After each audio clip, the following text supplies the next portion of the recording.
On a single afternoon in August, 2,242 years ago, a Roman army was destroyed so completely that no military disaster in Western history has ever matched it.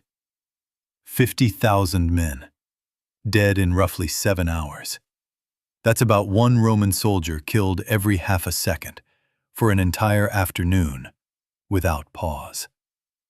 To give you a sense of what that number means, this single battle killed a higher percentage of one nation's fighting-age men than the entire D-Day campaign killed Americans. Higher than the Battle of the Somme killed British. Higher than the first 3 years of the American Civil War combined. In 2 years of fighting one man, a Carthaginian general named Hannibal, Rome lost almost half of its military-age male population. 44%. Gone. Every civilization in recorded history that has absorbed a blow on this scale has done one of 3 things. It has surrendered, it has negotiated, or it has simply ceased to exist. The kingdoms of Persia did this. The empires of Asia did this. Carthage itself, just a generation later, would do exactly this.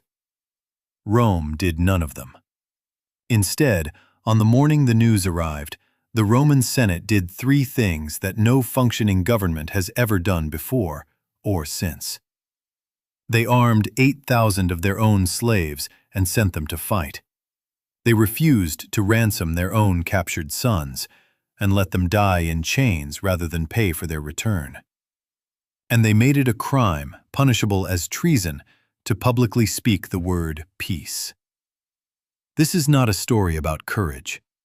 Courage is cheap, and history is full of brave nations that died anyway. This is a story about something stranger and far more useful. How a single state, in a single century, accidentally built the first machine in human history designed to absorb catastrophe. And why almost every organization, country, or institution that has tried to copy that machine since has failed. What Rome did in the days after Cannae is the most important question in military history that almost no one asks. And the answer changes how you think about every disaster, every collapse, every comeback you've ever read about. So let's begin. To understand why what Rome did next was so extraordinary, you first have to understand what had just happened to them. The battle was called Cannae.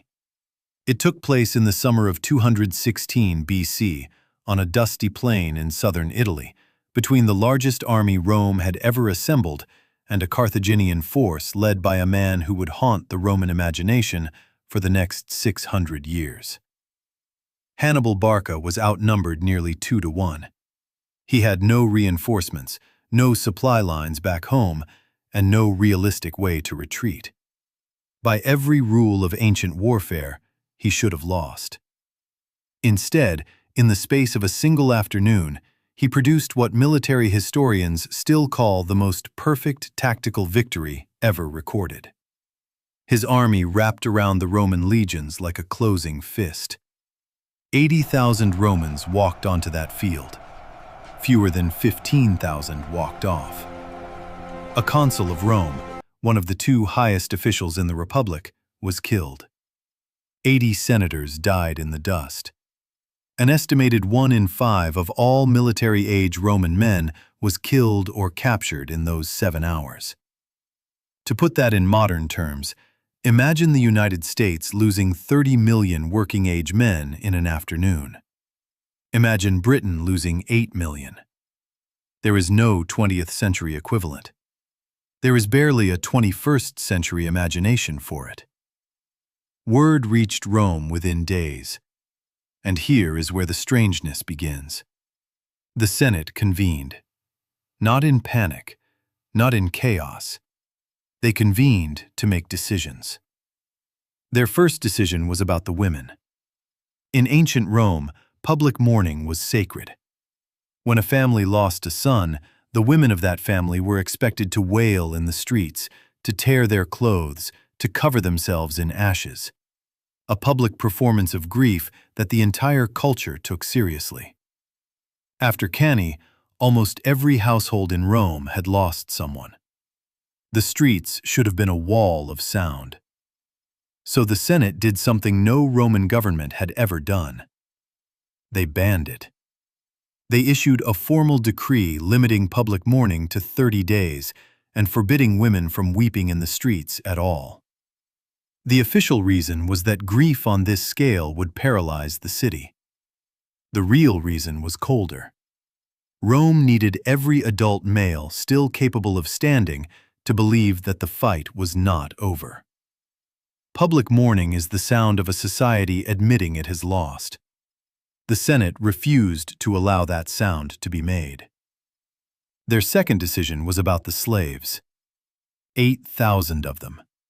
Bought from their owners by the Roman state, given weapons, given armor, told that if they fought well, they might be granted their freedom. This was unthinkable. Rome was a society built on the absolute separation between citizen and slave. To arm a slave was to admit that the citizen body was no longer enough. The Senate did it anyway. The slaves were enrolled. They marched. Their third decision is the one that has bothered historians for 2,000 years. After the battle, Hannibal had captured around 8,000 Roman soldiers alive. He did not execute them. He sent envoys to Rome with a polite, even generous offer. Pay a ransom, far below market rate, and they would be returned. This was standard practice in the ancient world. Both sides did it. Nobody refused. Nobody had ever refused. The Senate refused. They debated for hours. The fathers of the captured men stood in the chamber and pleaded. One of the prisoners, allowed to make the case on behalf of his fellow soldiers, gave a speech that the Roman historian Livy preserved word for word. We still have it. He said, "Heaps of Roman bodies cover the plains of Cannae. None of us would have survived if the enemy had not run out of strength and steel to kill us with." He pointed out that the city was, at that very moment, arming 8,000 slaves to fight. He asked the Senate to consider whether the survivors of Cannae, Roman citizens, trained soldiers, were really worth less than slaves. The Senate listened, and then it voted no. Not because Rome lacked the money. Rome had the money. The vote was about something else. It was about establishing, in a single irrevocable decision, the rule that would govern the rest of the war. Rome does not pay for its sons back. Rome does not concede. Rome does not even acknowledge that surrender is a category that exists. The captured men were left to their fate. Most of them died in chains or were sold as slaves in distant markets. When Hannibal received the answer, the historians tell us he stood silent for a long time. He had expected a negotiation. He had expected, at minimum, a counteroffer. What he had received instead was something he did not have a category for. What he did not know, what no one outside of Rome could have known yet, was that the Roman state was not refusing to negotiate because it was brave. It was refusing because it was something new. Here is the thing about catastrophe that almost every history book gets wrong. When we tell stories about nations surviving disasters, we tend to reach for the language of character. They were brave, they were resilient, they had the will to keep going. We do this because it makes for satisfying narratives, and because it flatters our belief that human spirit is the deciding factor. But organizational research over the last 50 years tells us something different. Whether you are studying companies that survive recessions, militaries that absorb defeats, or countries that come back from collapse, the deciding factor is almost never character. It is almost always design. Some organizations are built to absorb loss. Most are not. The ones that are survive things that should kill them. The ones that aren't die from injuries that should have been recoverable. Rome, in 216 BC, was the first organization in recorded history designed for this. And almost no one, including the Romans themselves, fully understood what they had built. To see why, we need to look at two things. One is what happened to a particular group of 15,000 men. The other is what was happening beneath the surface in the deep structure of the Roman state. Let's start with the men. The survivors of Cannae, the 15,000 who made it off the field, were not welcomed home as heroes. Rome had a complicated relationship with survival. To have lived through a defeat of this scale was, in the Roman mind, a kind of failure. The Senate made a decision that on its face looks cruel. The survivors were stripped of their honors, gathered together, and shipped to the island of Sicily. They were ordered to remain there in disgrace until the war was over. They were forbidden from setting foot on the Italian mainland. They were forbidden from sleeping in tents. They had to sleep in the open, on the ground, as a permanent reminder of what they had failed to prevent. They stayed in Sicily for 14 years. During those 14 years, the war ground on. Hannibal wandered through Italy, winning smaller battles, watching his army slowly shrink, unable to take Rome, unable to force a peace. Rome itself adopted a strategy of attrition, never engaging Hannibal in pitched battle, always cutting off his supplies, always grinding him down. The disgraced men of Sicily watched all of this from across the water. They trained, they waited, they aged. And then a young Roman officer named Publius Cornelius Scipio came up with a plan.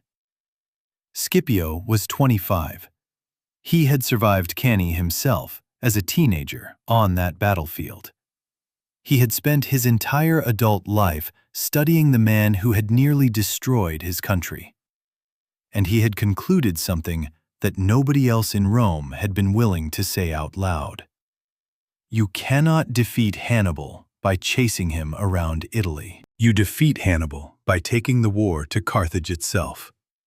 To do that, Scipio needed an army willing to do something no Roman army had done in this war. Sail across the sea, away from home, into the heartland of the enemy. He needed soldiers with nothing to lose. He went to Sicily. He found the men of Cannae. He told them he was going to Africa, and he was taking them with him. They went. In 202 BC, on a plain near a town called Zama, those same men, the disgraced, the exiled, the survivors that Rome had thrown away, formed the backbone of the army that finally defeated Hannibal Barca. The men Rome had cast off ended the war that Rome had nearly lost. This is a story that gets told sometimes as a redemption arc, which it is.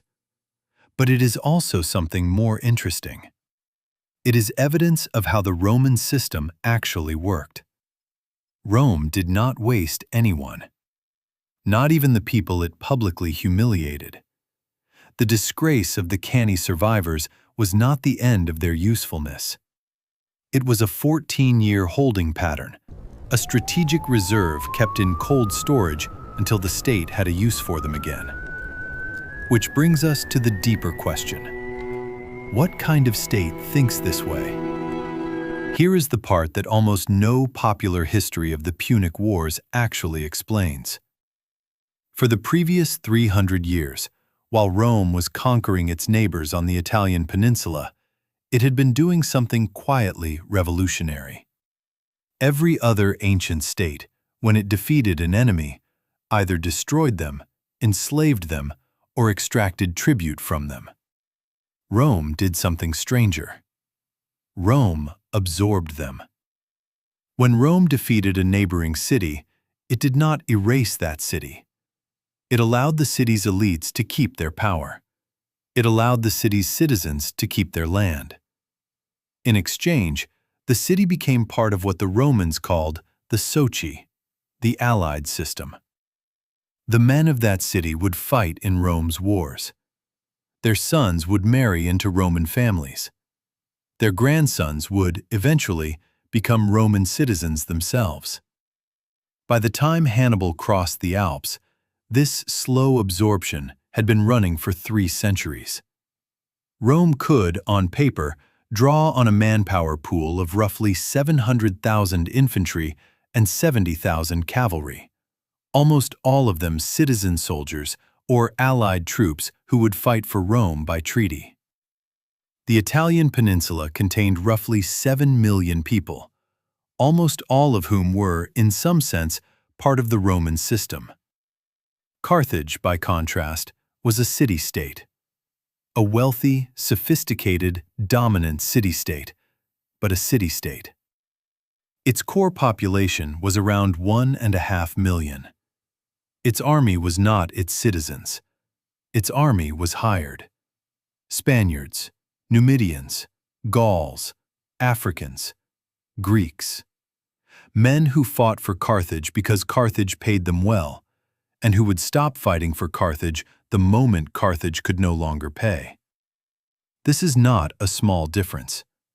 This is the difference between 2 completely different kinds of organism. A mercenary army is brittle. It performs spectacularly when conditions are good, when the money is flowing, when the victories are coming, when the leader is charismatic. Hannibal had all 3 of these things, and his army was, for a decade, one of the most effective fighting forces in the ancient world. But the moment any of those conditions fail, a mercenary army dissolves. Between the First and Second Punic Wars, Carthage had experienced this firsthand. Unable to pay its mercenaries after the war ended, those mercenaries had revolted. Carthage's own army had turned around and tried to destroy the city that had hired it. The Mercenary War, the Romans called it. Carthage barely survived. A citizen army has the opposite property. It performs badly under perfect conditions because citizen soldiers are amateurs. But it does not dissolve under bad ones. When you lose a citizen army, you do not lose your military. You lose a generation of farmers and craftsmen who happen to be wearing armor. The next generation is already growing up. The replacement is already in the field. The system regenerates because the system is the same thing as the population. Rome had stumbled into this design over centuries of unspectacular constitutional decisions.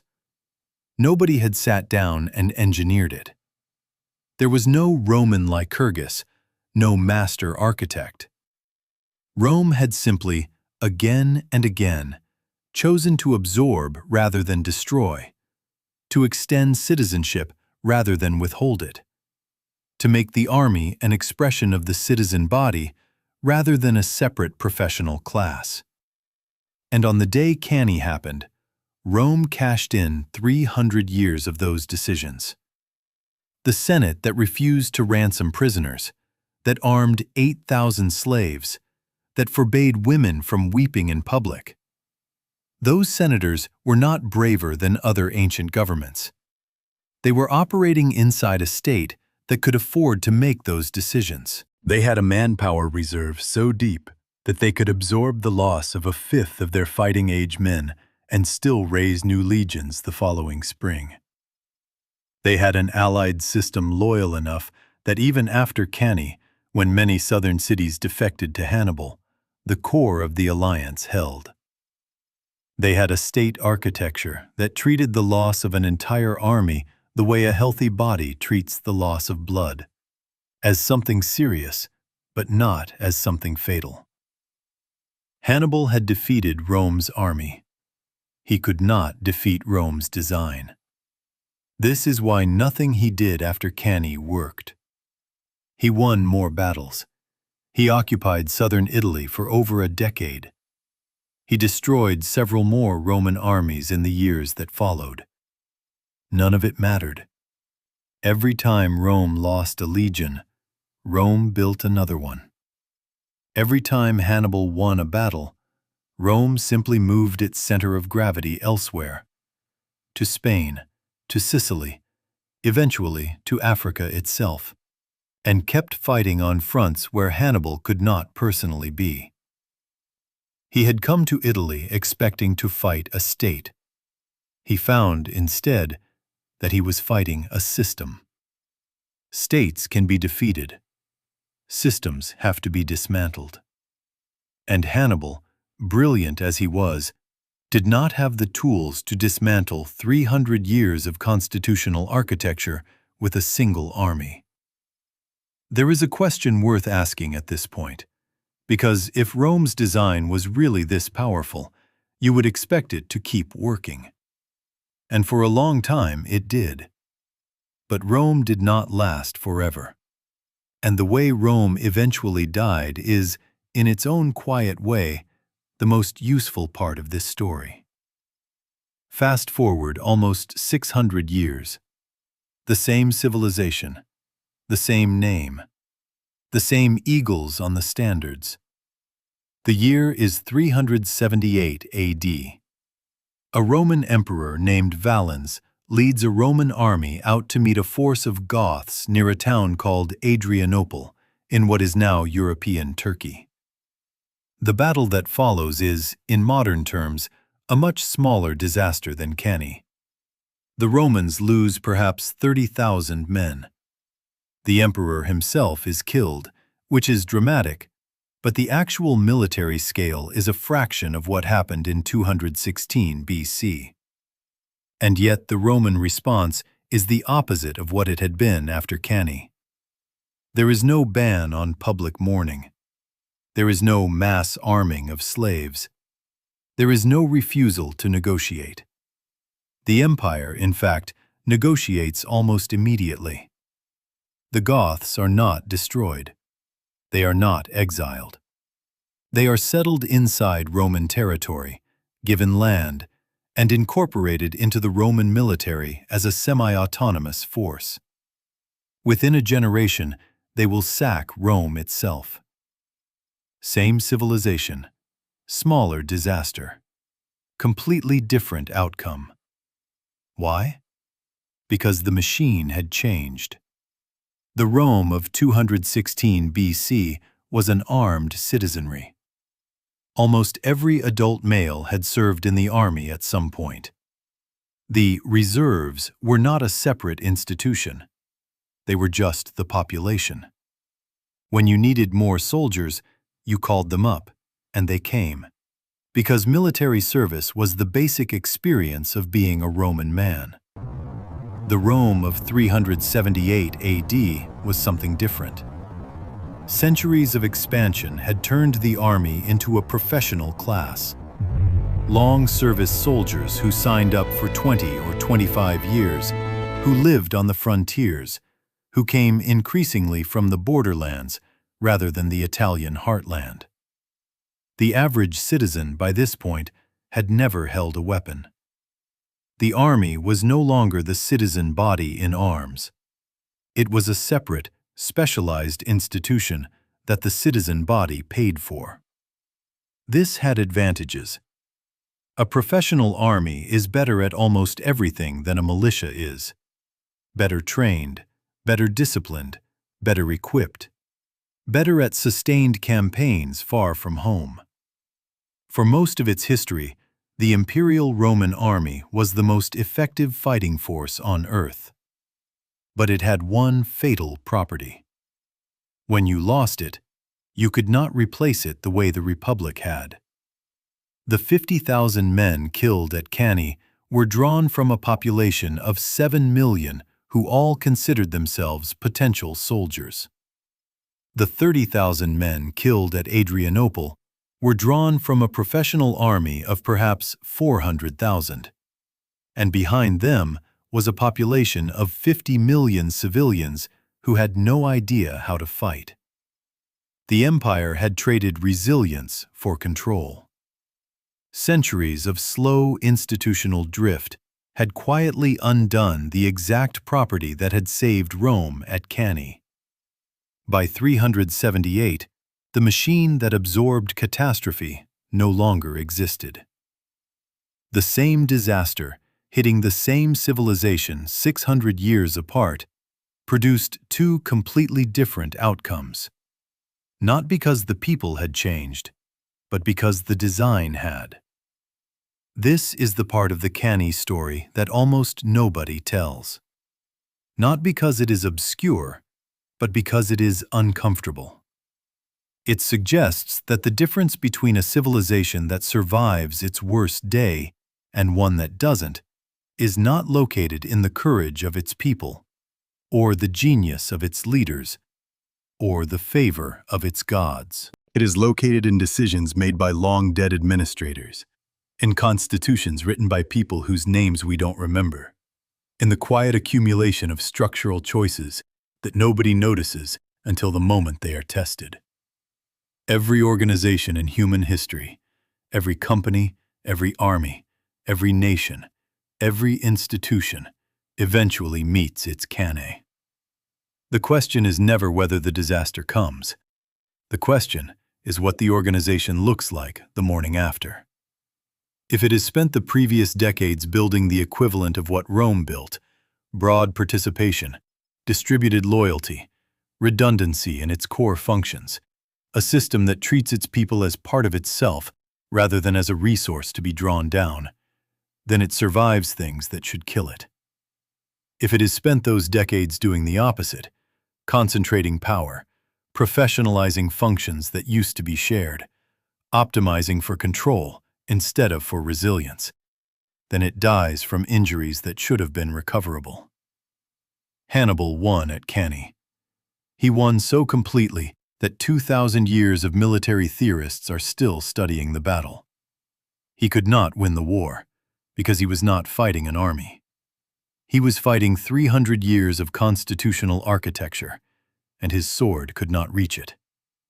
And 600 years later, when Rome finally met an enemy it could not absorb, it was not because the enemy had grown stronger. It was because Rome had quietly, gradually, without anyone noticing, dismantled the thing that had made it Rome. There is a final piece of this story, and it is the piece that turns Cannae from a tragedy into something stranger. Among the survivors of Cannae was a young Roman officer, 18 years old, who had been on that battlefield as a junior cavalry commander. He had watched his army destroyed around him. He had watched his consul die. He had escaped, by chance, with a small group of other young officers, including his own cousin. For the next 14 years, while Rome bled and Hannibal wandered Italy, and the disgraced veterans waited in Sicily, this young man did something that almost nobody else in Rome was willing to do. He studied Hannibal. He read everything that could be found about him. He talked to soldiers who had fought him. He examined his battles, his tactics, his deployments, his deceptions. He concluded, eventually, that the only way to defeat the greatest tactician of the ancient world was to learn to think exactly like him, and then to fight him on terms he would not expect. When this young man was finally given his own command, he did something Rome had never done before. He did not chase Hannibal around Italy. He did not try to win the kind of pitched battle that had killed every Roman commander who had attempted one. He sailed for Africa. He attacked Carthage itself. He forced Hannibal to come home and defend a city he had not seen in over 15 years. And on a plain called Zama, with an army of disgraced Cannae veterans at his back, Publius Cornelius Scipio defeated Hannibal Barca in the kind of battle Hannibal himself would have designed. It is one of the most remarkable acts of imitation in human history. A man who had watched his civilization nearly die at the hands of a single mind, choosing to spend his life becoming that mind, and then turning it against its owner. His story is the other half of Cannae's story. We'll tell it next time.